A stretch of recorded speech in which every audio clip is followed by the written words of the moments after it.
বাংলাদেশের অতি প্রাচীন কুটির শিল্পের এটা একটা নিদর্শন। এটা 100% অর্গানিক। এখানে কোনো কেমিক্যাল মেশানো হয় না, এখানে কোনো মেশিনের সাহায্য নেওয়া হয় না।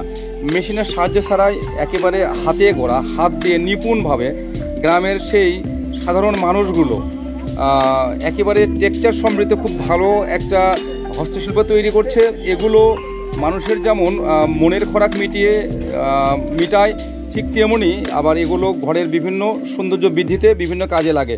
এটা তালের আঁশ দিয়ে তারা 50 থেকে 60 প্রকার পণ্য বানিয়ে থাকে।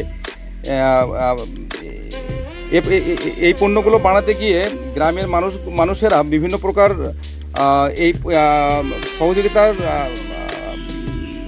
করে থাকে। এটাতে যদি সরকার বিভিন্ন প্রকার সহযোগিতা দেয় তাহলে তাদের এই কাজটাকে আরও এগিয়ে নেওয়া সম্ভব। এই কাজগুলো করার সাথে সাথে তারা নিজেদের সংসারের স্বাচ্ছন্দ্য আনার পাশাপাশি নিজেদের বিভিন্ন শখ আহ্লাদ মিটিয়ে থাকে এবং ছেলে মেয়েদের তারা স্কুলে পাঠায় যাতে পড়াশোনা করতে পারে।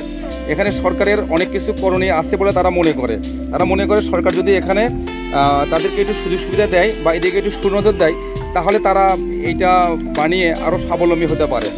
তারা এতটাই নিখুঁত এবং এতটাই সূক্ষ্ম কারিগর যে তারা যে কোনো ডিজাইন দেখলেই তাদের মতো করে তারা বানিয়ে ফেলতে পারে।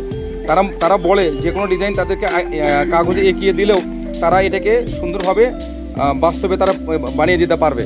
এদিকে সরকারের যথেষ্ট নজর দেওয়ার সুযোগ আছে যাতে বাংলাদেশের চাহিদা মিটিয়ে দেশের বাইরে থেকেও অনেক বৈদেশিক মুদ্রা নিয়ে আসতে পারে। সবাইকে ধন্যবাদ।